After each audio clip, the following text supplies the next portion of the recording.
Ashley, welcome back. Well, thank you. From Pittsburgh. Yeah, look at this awesome tan I got in the tropical Pittsburgh. Wow. Like it's such I'm glowing. That's great. That's a great tan for I was, for May. Walking to the Uber to the hotel and I got this awesome tan. Spent a few days in Ohio, got even tanner. Oh, that's right. This is tropical AF. I use my SPF. Well, you know what? Your makeup is on point. Your bow's on point today. That's actually new. I don't think your viewers can see that, but that's really, I love it. I've worn it a few times. Okay.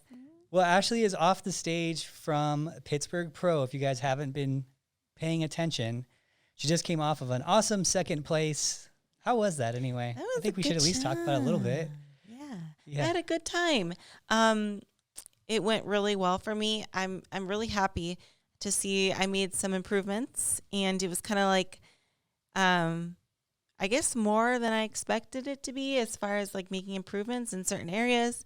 And also it was like a little bit of an eye opener where I need to make even more improvements. So it's an ongoing process, but it's a great way to, I guess it's the second big show of the season. So yeah, I'm happy. I'm really happy about it. No, it went really, really good. You notice it was noticeable, your improvements, your fullness, your walking. My walking. Huge on the walking. Yeah. I was really happy to see your walking. Thanks. I haven't been practicing. I swear. I'm just for using stage as a practice. I know. Ashley needs to practice her walking a little bit more. I know. But she practices in the group posing class. So if you guys are watching, we have our posing class this weekend. Yes. 10 o'clock. Ashley will be there practicing. She's always a participant. Yes. Yes, and coach. Participant and coach during those. But yeah. So on the rule of practicing, we should go into that. Tell these people, what the rules should be in terms of practicing. When you're getting ready for a show, typically recommendation is 20 to 30 minutes of posing after you work out. The last 4 weeks, we generally will do it 4 or 5 days a week. And then before that, just a few times a week for the same time frame. That's a kind of a rule of thumb type of thing. Yeah, totally. And I think the more experienced you are, obviously you don't need to do it as much as somebody that, has just now put on heels for the first time, because those are a different story. Those will probably need to practice a lot more. Some girls aren't used to walking in heels, let alone posing. So, yeah, you got to assess that, because it is a very important part of your overall package. You might have the best physique on stage, but if you don't know how to display it, it's not going to do anything for you, For sure. Yeah. And that's a good point too. Cause when you get to all these weird points in bikini, you get to the point where it's too much muscle in some areas. And then you're sculpting, for you, for example, you're sculpting your shoulders and trying to get your shoulders bigger. That's the main target area now. And then when you get so good at posing, then you're just focusing on, your walk a little bit more now, right. And little things like that. So it's kind of cool to see how everything progresses along with it too. So so is your posing. So awesome job with that. When it was a huge show back. I guess we're not going to go too much because we have a different topic today. Right. They don't want to hear just about me all the time, because I compete a lot, and I'm sure they're just okay, Ashley, we get it. You competed last weekend. It'd be like every show. Right? Can you imagine doing 14 podcast episodes of me competing? It'd probably be about what it would be, right? Yeah. That's pretty funny. So it was a great show. If you guys, check out online, there's a bunch of stuff on it. I'm doing one as well on the Pittsburgh Pro Review. But today's podcast is about adaptations, and this is a great topic. We talked about adaptations and plateaus and how to get out of them and what they actually mean, and going back into our core science talks of it, right? Oh, yeah, we're getting all sciencey up in here. These ones are fun. We haven't done too many of these because they take a lot. The science ones, they take a lot of research and whatnot on them too. But this one's actually one I kind of knew. I just needed to recap a couple things, so it was nice. So we hear a lot about different types of adaptations, and I don't think I like this episode because people don't really realize how many things you're adapting to, and the other thing is, when we say adaptation, it's kind of like a blanket term. We're just oh, I'm adapted. Well, to what degree are you adapting? Is it actually making things harder on you long term in terms of your results? Is it making it a hurdle that you can't get over? Is it that big of an adaptation? What's the real scenario with these adaptations that everyone talks about, especially metabolic adaptation, which is the biggest one, the biggest hot topic one that people talk about now. So You've had some good talks about that in terms of cardio wise and how adaptations go. Yeah. So, I mean, in our sport, it's a little bit different because we almost don't want to become too adapted to certain things, right? Whereas if you're in a sport where it's for performance, yeah, you want to adapt. You want to be able to run a mile super easily without even breaking a sweat. You want to be, able to go a long distance without exerting yourself. But for us, I like to say, for example, it's not necessarily a good thing to be too good at cardio because you're just basically increasing the time that you'll have to do it, which cuts into your training time and your life, right? And you don't want to be stuck doing hours of cardio every day just to create that stimulus to then lose weight, right? So that's why I say, you got to kind of reserve cardio for when you need it.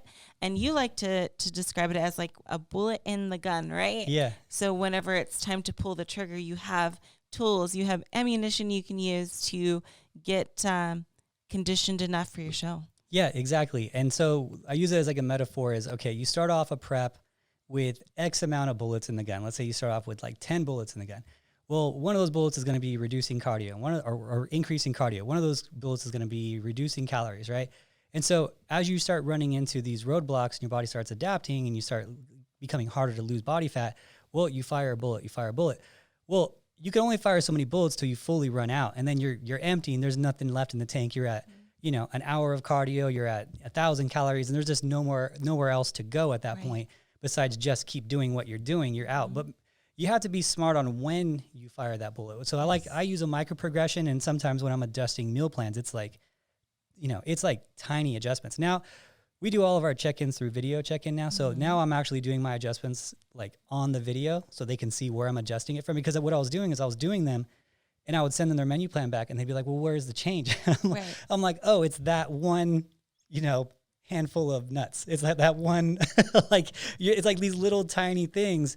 And they're like, oh, okay. And so it's like, but the thing is, we're trying to fire as little bullets as possible and get the maximum amount of results. So, if you go into these huge adjustments, your body tends to adapt faster and you run out of bullets in that prep. Exactly. So if you started a prep doing, let's say, an hour cardio and really low calories off the bat, yeah, you might lose a good amount of weight, for a while, but then you'll come to that plateau, that wall, and you're going to be like, okay, well, what now? And the only answer is like you said, there really is nowhere to go. It just becomes more difficult. So that's why it's important to do it very gradually, nothing too drastic, because that would be, I guess, the equivalent of a crash diet. And that's why crash diets aren't the best either. You just end up yo-yoing. Yeah. And here's the problem is that when you go into a prep and you're giving someone, let's say like right off the bat, like an hour of cardio and 1,200 calories, that's like a common one to go to. The problem with that is you're kind of just blanket applying what most people will end up doing to every person. And it's not really the way it goes. You have to give someone the chance to diet with more calories, to diet with less cardio. And we just let their body tell us what to do. Like I go into every prep and I'm like, I don't even want to look at anything we did really in the past. I just want to know like whatever your body is checking in the next week as, and all I care about is that weekly progression. Whatever your body tells us to go, do we want more calories this prep? Do we want less calories this prep? Wherever it says to go is where we're going to go. If we're hitting the weekly targets, usually the weekly targets are like 1% of their weight. So if Ashley's 125, I want to lose 1.25 pounds. That's kind of like the target of weight. And then I want to lose about 1/4 of an inch on the waist and 1/4 of an inch on the hips. That does vary with people based on how they have fat dispersion. So if someone is really, really heavy in the hips and has abs all year long, they're probably not going to lose 1/4 of an inch on the waist, that type of thing. So it's different per person, but those are kind of the targets. And if we're hitting those targets, there's no reason to go faster. There's no reason to go slower as long as the target equals your end result. So just to give you guys an example, obviously I know Ashley's body really well. To be honest, it's like really easy at this point with it's really easy with your body at this point, but you could see it. It just responds well. It's really easy. But when you look at, let's say an athlete, let's say her waist is, I'm just going to throw out numbers. Let's say her waist is 22 inches on stage. And she loses 1/4 of an inch a week on her waist measurement drop. Well, if she's at 24 inches on her waist and she's losing 1/4 of an inch per week, that means that she is currently 8 weeks out from peaking that waistline. So the way I can decide if I need to fire a bullet or not is to decide, okay, if her waist is 28 inches at 6 weeks out, 24 inches at 6 weeks out, well, then we're behind. Mm-hmm. But if it's 24 inches at 10 weeks out, then we're ahead. Right. So that's how you kind of can decide these things in terms of like how you're going to reach that next progression and when to do the right progression and whatnot. But if her waist, let's say she's eating, this is not going to happen, but let's say she's eating 3,000 calories, right? And it's the first time she's eating 3,000 calories in a prep, but she's still hitting those markers, even though it shouldn't work that way. At least I'm giving her body the chance of doing it, you know? And that's the thing is you got to give everybody a chance at doing that. You got to like just do the week check-in. You can't have any preconceived ideas of what it should be for this for this client. It should just be you check in, whatever happened from last week to this week is going to dictate how many calories, how much cardio you do, et cetera, right? So that's kind of how I approach preps or every client that we have. And that's why we do those like, you know, individual check-ins. So, but as far as like the adaptation goes, when you're talking about cardio, so a cardio adaptation is a real thing. Now, the degree at what you're adapting is where I think that the topic needs to be at more than anything. So they did do these studies. They've done studies on cardio adaptation. So if you can think about it, if you're sitting on a couch and you haven't done any cardio at all, so basically me. No, just kidding, I've done a little. Pretty close. And I go and do Ashley's cardio at Orange Theory for an hour. I will burn way more calories than Ashley, even if we were the same weight, the same everything, because I'm super inefficient at that movement. Mm-hmm. Now, this the same thing with Ashley. She's so good at it, she might be burning less than her first time because she got so good at this movement. And people are like, no, you're still moving. And there's this argument. It's like this like trick question that they tell you in school. And it's like, okay, and I remember this in one of my classes. The teacher was like, okay, one person runs a mile, one person walks a mile, who burns more calories, right? And everyone's like, oh, the person who runs a mile, right? He's like, no, because they ran with more intensity for a shorter period of time, but someone ran with lower intensity for a longer period of time and took more steps, they actually burned the same, right? Because the total workload is the same at the end. You ran a mile, that's the workload, right? So I was like, okay, that's a good point, but it's not entirely true. Like the theory is true, but right. If person A who walked a mile has been sitting on a couch and person B was Ashley, who's 14 shows a year for for the last couple of years, like it's not going to be the same. It's, you know, it's going to be a different calorie burning. So if you think about it, I like to use it like it's like a baby deer. Mm-hmm. Like when you see a baby deer born and they're like super cute and floppy all over the place and they're like little legs. Ashley, you're such a girl sometimes. And they're like flopping all over the place. Like they're not going to burn a mile worth of calories the same as their mom. Right? Because the mom's been running around like that forever. She's like, this is nothing, no sweat, easy peasy lemon squeezy. Exactly. And they've done this. They've actually studied this and tested it. And what they did is they took a swimmer who was a really good swimmer, and they put them on a track to run a mile. Mm-hmm. And then they took the person who's really good at running a mile and put them in swimming. And they tested how many more calories they're burning per their weight. And it was extreme. It was an extreme difference of how much more they burn. So that tells us a couple things. One, you can become more efficient at cardio. And two, you should be switching up your cardio. Yes, exactly. To keep inefficient as possible, right? Always challenge yourself. Yep. Yeah. So I like to stick to the cardio modes that are going to be burn the most calories, that are the least efficient calorie burners, I guess I would say. Mm-hmm. So stair mill, treadmill. I mean, if you're doing hits like pushing a sled, the rower, those are good ones. But if you see some people that are like, oh, I'm gonna do 45 minutes of cardio on this elliptical. And I'm like, dude, you're like, you might as well just be on a lazy boy, like hitting that switch back and forth. Yeah. It's like the I same think the cardio. spin bike can also kind of do that. Sometimes the stationary bikes man, it takes a lot to get out of breath on those things. Right. But yeah, that's a good point. Like, so it's good that you're saying that, like, hey, if you've been doing this exact same cardio for a long time and you're not seeing results, even if you are increasing your time, I mean, it's probably best to even switch up the cardio equipment, you know? Yeah, I like it. It's really easy to keep track if you do it once a month. Like, so you become really efficient at the treadmill. The first of the month you do treadmill. The first of the next month you do the stair mill. The first of the next month you do the rower, whatever, right? So the FIT principle, it's FITT, frequency, intensity, time, and type. So you should be switching one of those whenever you're running into those roadblocks. So, but everyone always forgets type. They always just think about frequency and time. They don't even think about intensity for the most part. It's always frequency and time. It's like, oh, do more cardio, do it more frequent, do more cardio, do it more frequent, always on the treadmill, always at an incline walking. Like, I'm like, have some variety, get some intensity in there. Maybe you can run, like another way of increasing would be, let's say you've been doing 45 minutes on a treadmill walking. Well, maybe you can go and you look at your total miles. Let's say it's 3 miles, whatever. Well, maybe next time you do 3.5 miles, right? You could increase your duration, right? Your distance, right? So there's a lot of different ways of increasing intensities, but one of them that people don't talk about is type. And type is one of those in the FIT principle where you should be switching up your type of cardio to challenge yourself. So if your cardio is easy, and be honest with yourself, if it's easy, switch it to something that gives you a little bit of a challenge, because you will become more adapted. Doesn't mean it's going to be a hurdle that you can't climb. Just means you're probably going to end up doing more cardio than you want to, and being more efficient at that cardio, burning less calories. So so it's just one of those things too that you get as a coach, and they're like, oh, I'm doing, I'm killing my workouts, I'm killing my cardio, and then you'll like because we're online coaches, you don't get to see that part of it. And then you see them in the gym, they're like on the elliptical on their phone. And I'm like, dude, what are you doing? Like, you might as well just walk around the mall, like it's like the same thing. And, steps matter. I do take into account steps too. But, there is something to be said about when you're in the gym, you should be working with some intensity. Yeah, especially if you are doing the same thing over and over. That's the thing. You're kind of falling into the pattern of just going through the motion rather than focusing on that intensity. And are you pushing yourself, or are you just going through the motions because you're so used to it? It's such a habit. So that's something everyone needs to be aware of, even when lifting weights, right? Just make sure you're focusing on like intention, like, am I feeling this in the right spot? What I should be doing? Is it challenging me?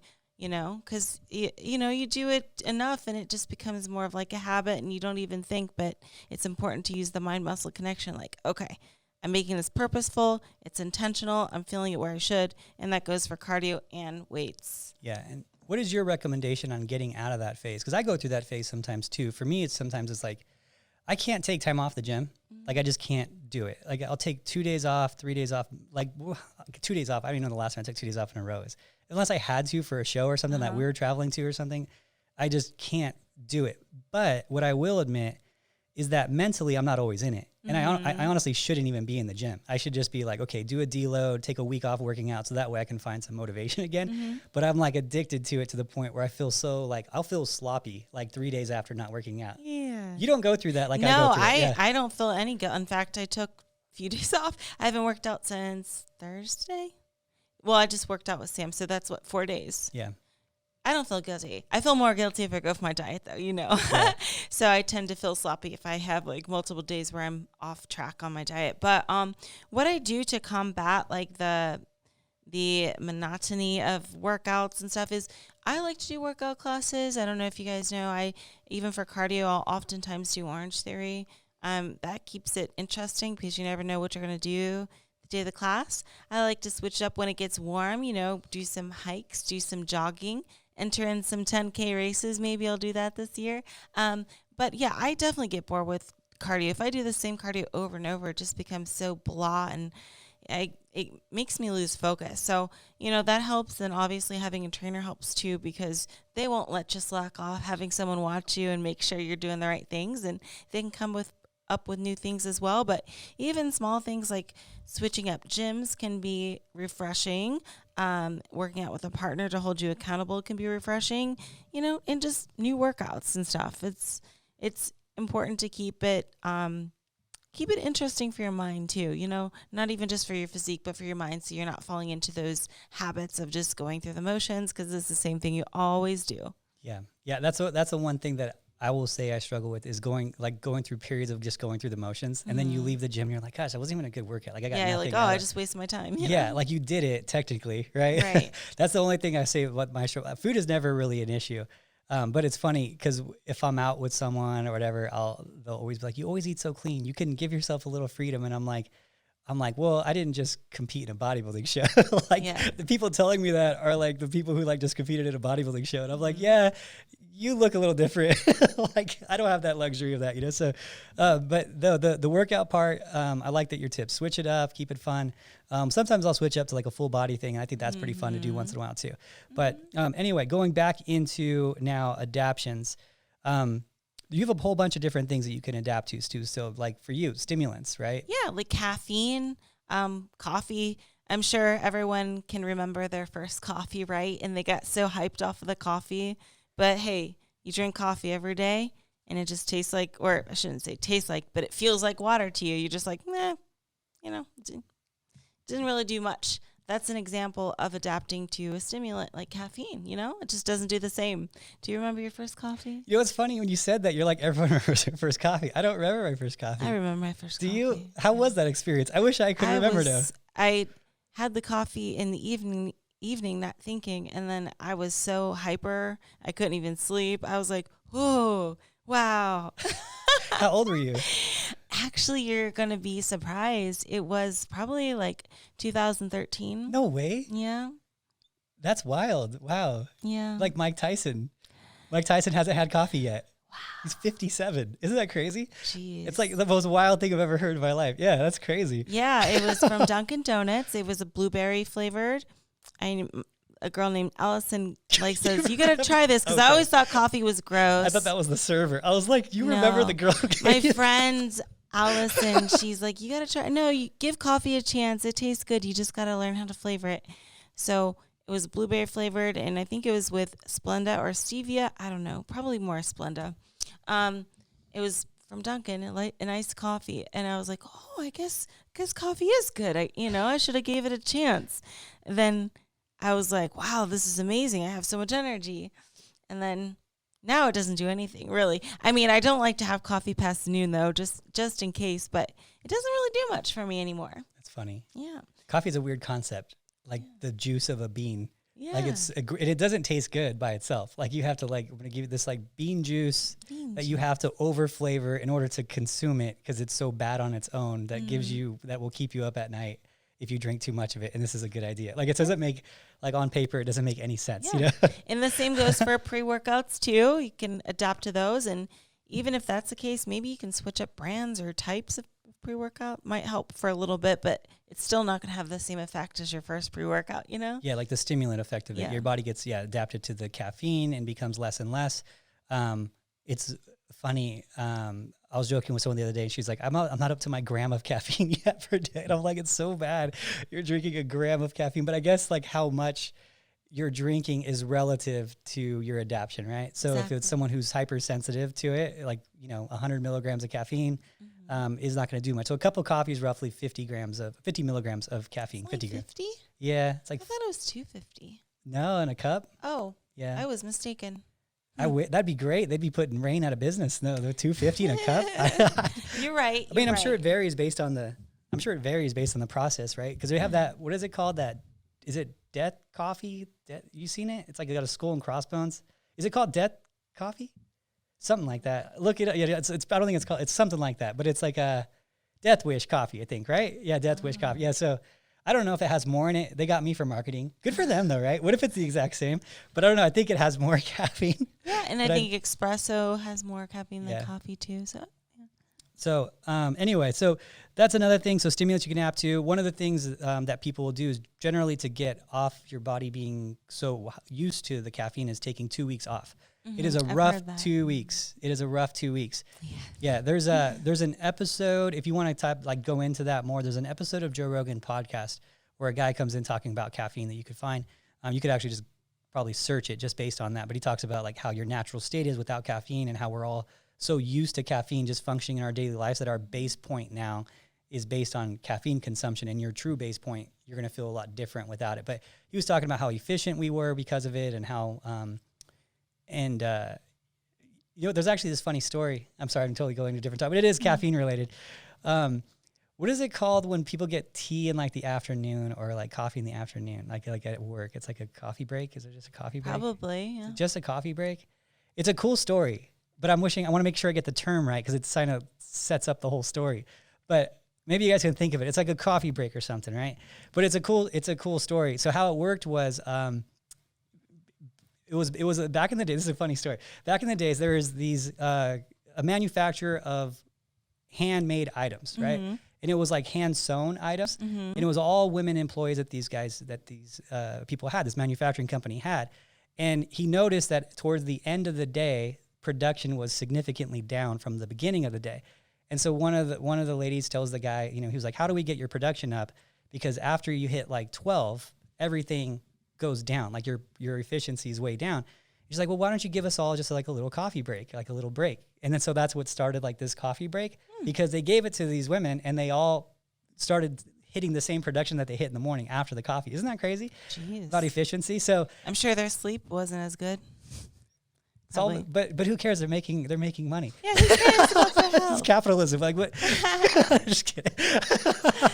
That's what it came down to. These companies, they're just like, here, drink more. Let's make more. Yeah, true. That was the end result. I guarantee no concern came from that at all. They were just like, how are you sleeping? They're like, hey, your production is up. Good job. That's how it works back in the day, right? That's so funny. So now as far as other adaptions go. So I think the big one we should talk about is like the metabolic adaptation. For low calories? Yes, the doomsday of adaptions. Oh no. The doomsday. I like when we do voices. Right. Arthur, can we get some voices when we get the budget? Some voice stuff when we get the budget. All right, voices when we get the budget. So so the metabolic adaptions has been it's an interesting topic because there's a lot of research that's gone into it. There's a lot of really good research in it, and there's a lot of scary research that's gone into it. Scary? The scary research, yeah. And I think it's intended as scary research. I don't know if it's intended as scary research as the initial researcher did it, or as people who grabbed it used it as a tool to scare people to sell a product. Shame on them. Shame on them. Shame. It's like giving those poor ladies caffeine at night so they can get more quilts. This whole thing. So okay, adaptions, metabolic adaptions happen. That's a real thing. It does happen. But to the degree, again, we're talking about the degrees of adaptation, and is it a hurdle too big for you to overcome is another thing, right? That's the real question. The real question isn't, does my body adapt metabolically? That's without a question. Yes, it does have some adaptions. There's no question about that. Now, here's the thing. We have to define a metabolic adaptation. We have to define what the adaptation is, right? So we have a presumed metabolic rate based on, okay, let's take Ashley, 125 pounds, 5'5". Let's take that. So we say, okay, she should burn 2,000 calories a day based on all the math, based on her lean mass, her height, weight, all that stuff, right? That's what she should hit. An adaptation would be calories that she burns less than that of someone who didn't diet to get to that weight, right? So Ashley had to diet down to 125. Aubrey weighed 125 at 5'5", right? Already, naturally, right? So now Ashley burns less calories because she had to get there, and Aubrey was already there. So take those two people. Ashley had to diet to get there. She's burning less calories than Aubrey at the same height and weight. Therefore, she has an adaptive metabolism because she should be technically the same as Aubrey, but because of the process to get there, she burns less, right? Or you could do it based on how I was saying a second ago. I kind of mixed it up, where you would be presumed based on your numbers to be at X calories, let's say 2,000, but now you only burn 1,800, and they think in theory because you dieted down, right? So, okay, so that does happen. You do get to the point where you burn less calories. Now, the first adaptation, though, hopefully you guys are all still with me. Has that explained decently? Is that okay? Yeah, okay. We're getting somewhere. All right. Yeah, we're getting somewhere. Sometimes it's really clear in my head, and that's why I don't go too far on these science talks, because like I've lost a room before, One of my younger days, I really used to lose people. But I was like, how do you not get that? But like, it's just simple. It's simple. It's like this huge graph on whiteboards. It's like, yeah, no one understands this stuff. It's all right. It's job security, I guess. But okay, so we have those two adaptations. So one of the things that we got to talk about is why you're adapting. Well, if you go from 135 to 125, and Ashley doesn't do that, it's just an example. You go from 135 to 125, of course you burn less calories, you weigh less. That's part of the adaptation. That's the biggest part of the adaptation, is you weighing less, period. If you want to be the most metabolically active person in the world, weigh 600 pounds. That's how you burn more calories, right? So the less you weigh, the lower you're going to burn. before any adaptions happen. It's just calories burning, period. You know, you're gonna burn less gas driving a Mini than you are driving a Hummer, right? Mm-hmm. So that's a way around this whole gas crisis. Analogy. Yeah, we all get Minis. So Minis. I had a Mini. You know what's funny? Everyone made fun of me when I had my Mini. I love that car. I think it was so fun. I never saw it. No, I've had a lot of cars since I've known you. Yeah. I do that too much. Yeah, you do. So bad. But the Mini was so fun. It was so fun. And it was gas efficient. It was metabolically adapted. So it was a metabolically adapted car. So anyway, so with the adapting because you're lower calorie. So that's the first thing. So people freak out about it. They're like, oh, my metabolism's adapted. I got metabolic damage. No, right? Okay, so they've done some studies on it. If you look at the Biggest Loser study, which is one I've referenced before too, I feel like I've referenced that as it was explained to me, and it was explained to me with not the proper explanation of everything that occurred there. Because the way it's explained on paper and the way it scares people is this, okay? And this is how I've actually said it too, because it's been repeated to me, and I didn't research it as much as I should have.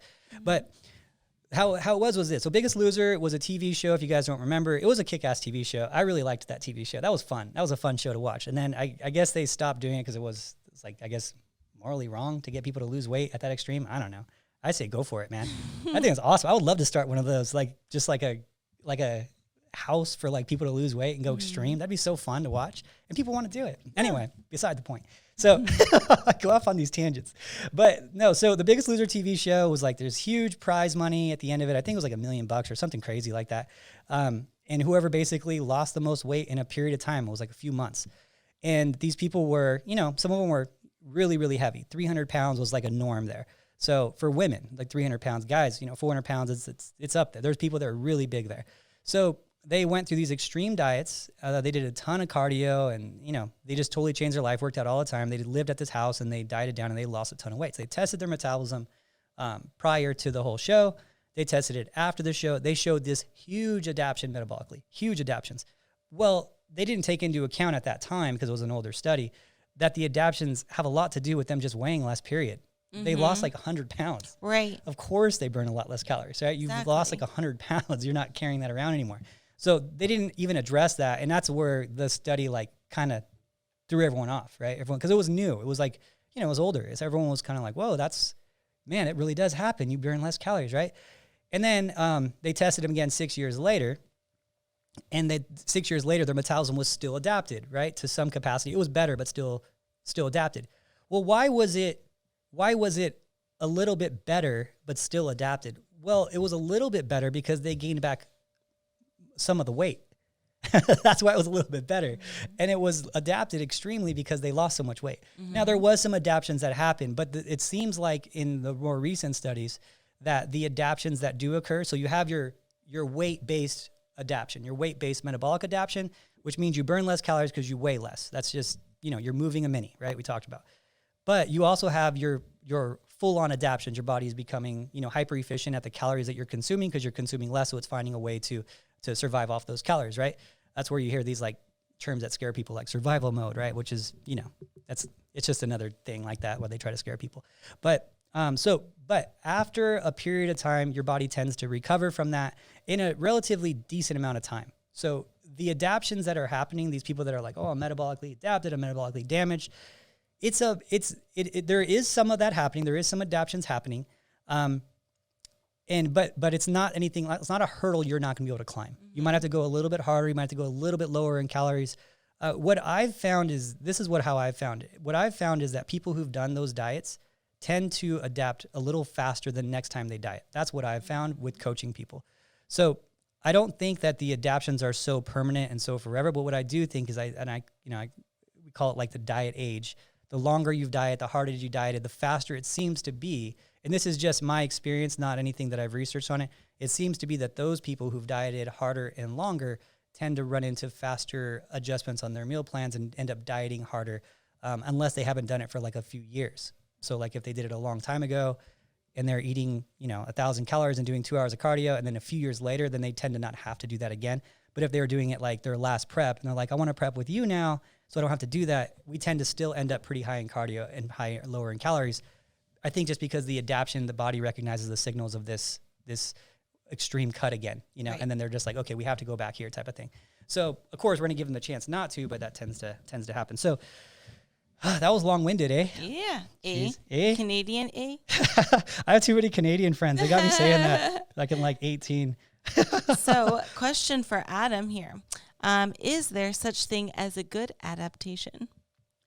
I would say in most life scenarios, yeah, adaptations are good. Yes. I mean, I would say, yeah, more than not. I mean, I meant more in the sport, but I mean, for competing. I would say muscular adaptations. Yeah, absolutely. Every time There we're gaining more muscle, Yeah. we're adapting to the stimulus that we created, right? So, Mm-hmm. absolutely, you want to adapt at those things. You know, you don't want to be hyper efficient or inefficient at lifting weights. Right. You know, you want to be like really good at lifting weights and then be able to lift more the next time and then adapt to that new stimulus. You know, so yeah, I would say that's a really good one. And I would say you being efficient with lifting weights decreases your risk of injury because your joints are more stable. You've learned how to stabilize weights better. Yeah, you're going to burn less calories if you're super stable lifting like a dumbbell chest press. And the first time you lift it, you're like wobbly. Yeah, you're inefficient at that point, but you want to adapt there. Like you don't want to be wobbly when you start moving up in weight, you know? Right. Totally. You get some 100-pound dumbbells and you start getting a little wobbly. Those dumbbells they lose an edge real quick. Those the 100-pounders, because you lose like 2 inches this way, it's going. like you want to get good before you get to that point, you know, because you can't come out of that line by do a much. little dance? Well, you like that? This is my 100-pound dumbbell dance. I know somebody who danced like this. That's all I got, Ashley. That's all I got. That's what I'm working with here. I'm the worst. Did I tell you? I went to a wedding. That's why I didn't go to the Pittsburgh Pro. Did you know I didn't go to the Pittsburgh Pro? Anyway, I didn't know that, Adam. Had no idea. I went to a I wedding. thought you just because you didn't want to go to the East Coast. Well, I think that was it. East Coast isn't my favorite. East Coast isn't my favorite. It's tough. I'm still recovering from jet lag. That's the reason. Okay, East Coast, Florida's still my favorite place to go visit, but getting there is the worst part for me. Yeah, it's coming back, and then you feel like crap. It seems like the flights from Vegas to there are always like red eyes. Takes like a week or to right? recover. It's so bad. Yeah, that's the only thing. But I love it out there. Those are my people. I love Florida so much. But yeah, no, that's tough. But anyway, so I went to this wedding in Texas, and it was on Cinco de Mayo, right? And it was like the bride, she was like Latin chick, and I think the groom was too. So I was like, man, I'm going there. I'm a Latin guy. It's Cinco de Mayo, like it's gonna be lit, and they're gonna be like, you gotta get on the dance floor. So I was like anxious the whole time, because how could I get away from that, right? They're like, dude, it's Cinco de Mayo, you gotta, like, what do you mean you're not gonna dance, you know? So I was like super anxious like the whole time, but luckily ended up getting out of there before the hardcore dancing started. I know you can robot though. You can pop and lock. No, I am a robot. That's okay. that's a good response. That's fair. How else do you remember be good at one thing only your whole life? No, I used to think so, yeah. But no, I can't do the regular dancing. I get shy. But I've seen you pull out some Michael Jackson moves too. I got one move. I use it to impress ladies like With you, the hat and then thing? it apparently leaves a mark, and then I got nothing else. I will after never that. forget it. I will never forget it. I've mastered one move, Ashley. So that's if we talk about efficiency. I've been efficient at one move. He practices it every You know, night. I don't burn as many calories doing it anymore. That's when I first started. So there is another thing that I think is helpful to adapt to, and maybe it's more of a habit or retraining, I guess. So I always say to people when they ask, like, how are you able to eat like the healthy food without having bad cravings, without like desiring something more calorie dense and naughty, you know, because I've been eating chicken and veggies a long time.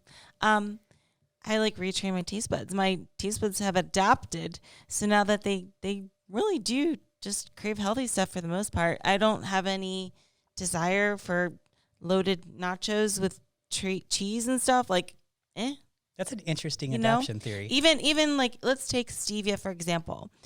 A lot of competitors will use stevia to sweeten, but many normal people, like, or even whenever a competitor had it for the first time, it's like, oh, this is bitter. Oh, this is horrible. Like, oh, how can you do this? But once you start using it, you're like, oh, this is great. You know, it's, I think you can have your taste buds adapt. That's what I'm saying. That's a good theory. You know what? Like a psychological adaptation. There you go. That's something that I've never heard of before, but I mean, I guess it would make sense, right? Do you remember your first stevia?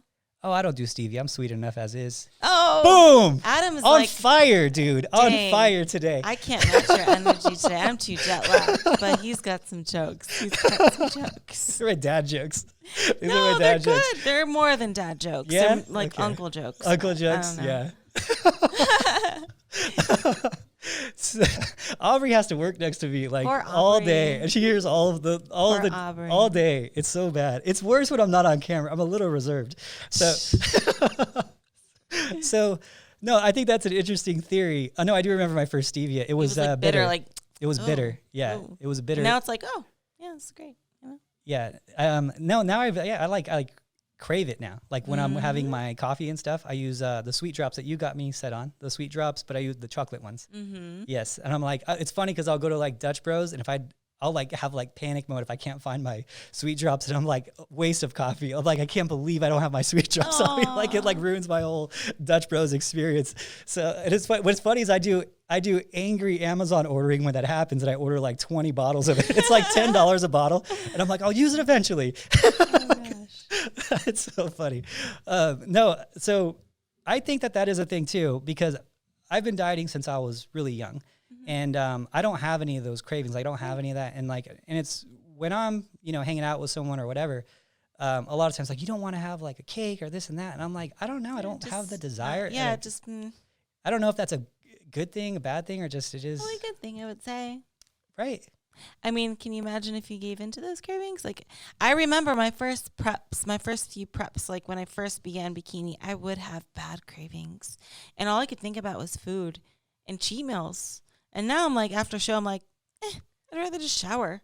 Like, I just want to shower, a protein bar and a Diet Coke, And a lot of people think I'm weird, but I swear my taste buds have adapted to like want healthier things. I don't really have bad cravings like a lot of people do. And especially, like I said in the beginning, it wasn't like that. When I first started, it wasn't. I was so like food obsessed, and I would look forward to the Sunday ads, because I would look at the grocery ads and it would be like the highlight of my week. Ooh, what am I going to buy at the grocery store? And I still love grocery shopping, but for different reasons, right? And I don't really, go for cheat meals too often either. I just, I'd rather have healthy stuff. I don't really crave bad things. It's great because I'm not like a foodie, but I think it's just because I've adapted to it. Yeah. Mm-hmm. Yeah. And I think even just because I've done it so long and eaten clean for so long, now my cravings, if I do have any and I want to like cheat, it's like a good steak, right. Mm-hmm. It's something like that. It's not like the cake and stuff doesn't really do it for me. Like once a year, even then I'll have like the stevia cake from like Cheesecake Factory, because like, and I'll like split it with someone to like justify it. But I don't have it. Yeah, it's just, I don't know. Maybe you're right. That's a good theory. We should look into that. Is that a thing? Like, you know what? Actually, I have an example. I think that you're onto something here, Ashley. I think there's probably a whole world of this that we don't know of, and we're like just kind of like accidentally finding our way into it. Mm-hmm. But the big guy, Penn and Teller, those magicians, right? Who's the bigger of the two? There's a littler one, and there's like he's a bigger guy. He's like not necessarily bigger and fatter, just like bigger, like taller, bigger guy. I think at one point he was a little soft, but he dieted down. This is a cool story. He dieted down, and I hope I'm getting this story right. I'm like 99% sure this is him, and if not, I'm sorry. He lives in Vegas, probably beat me up, but he did a potato diet. That's all he did, is he ate potatoes to change his like mental state on desiring different foods. Like I guess it's like a diet. You don't need to do a potato. You could do any like bland food. We don't recommend this diet. No. But it worked. It worked for him. And after he did it, he stopped having these crazy cravings. Mm-hmm. This is another Joe Rogan podcast, right? So he stopped having these crazy cravings, and it just like kind of changed his taste buds and kind of like reprogrammed his mind. He said, and now he's pretty lean. He's a pretty lean dude. Another good example is hot sauce too. Spicy food. If you're not used to having spicy food and you have even something that's mild, it's super spicy. Like Hugo, everything's spicy to him because he never eats spicy. But do you notice the more spicy food you eat, like let's say you have a favorite hot sauce, and I've even noticed this within the span of a few months. I'll have a hot sauce that I would buy, and I'm like, oh man, maybe it's a little too hot for me. And then by the end of that bottle, I'm like, this isn't spicy at all. It's like your taste buds can adapt to that too. Whereas, you know, some people think that super spicy foods are very mild. And I can feel it happening with myself too with hot sauce. Probably because you're not using Ashley Cotwalser hot sauce. Oh, yes. I wish we Arthur, had that insert Ashley Cotwalser hot sauce when we get the budget. We need a button for that. With fire when we get the budget. We still have bottles of that? I have some, yeah. Yeah, we have. So someone sent us, do you remember the name? Evelyn, thank you for that. She sent us like 20 bottles of Ashley Cotwalser. and Adam Bonilla. Yeah, we call it Ashley Hot Saucer. Yeah. That's the name. And it's endorsed by Adam Bonilla, A real Latin. who is a real full-blooded Mexican. So it's legit. Yes. He knows his stuff. You know, it has authenticity. Very authentic. Yes. So it's actually really good hot sauce. But we actually have it. It's funny because I have a ton of it in my pantry, and then we have like the team. We'll have team shows out here, and I'm starting to have people there, and they're like, I had the hot sauce out, and they're like, you have your own hot sauce. Be like, I wouldn't be surprised. You try to dabble in so many projects. I'm like, whoa, yeah, because you're not busy enough, Adam. Yeah, you need to take on something else. Now we're coming out with hot sauce. Hot sauce. What's funny is that when people ask me, they're like, you have your own hot sauce. I just like reply back like it's like a dumb question, and I'm like, yeah, of course you don't. Like, but I like try to straight face it with it. They're just like, no, I don't. It's like that's strange. It's so funny. Ashley Hot Saucer. We need to make one that's like we'll make a new bottle called Ashley Hot Saucer. It's Ashley Cotwasser's Hot Saucer. That's funny. There you go. So anyway, how does this podcast always end up in these weird areas of? Is it me? Is it only me? I think it's the mood. It's the mood. We should have like an intense version called Blazin' Bonilla. Oh, you know, like that the advanced. So once you adapt too much to mine, is that off the top? Did you have this previously planned? No, I mean I don't. That's I'm a booyakasha moment right there. I don't know what that is. Ali, you know Ali? No? Okay, Arthur gets it. You don't know it? It's the guy who did. I thought you'd know it. The very nice guy. Borat, but he does it in a different guy. Who's the guy, Arthur? Ali Z? What are they? Yeah, anyway, Ali G. There you go. Oh, okay. What does that translate to? I don't know. It's like cool. It's just okay. It's like more than cool. So anyway, how does this happen? I don't even understand how this goes. But anyway, all right. So are we done with this podcast? Where are we at? That's such a great outro. That's the best outro. Are we done with this yet? Okay. I got shit to do. Are we done with this? Are we done with this already? Jeez. I got things to do. I got people to meet. I got phone calls to make. I'm super important. I don't got time for Just take my headphones off and walk off on this podcast. Peace. We're out. I guess with that, guys, we're out. Ashley's got stuff to do. All right. Bye. Bye.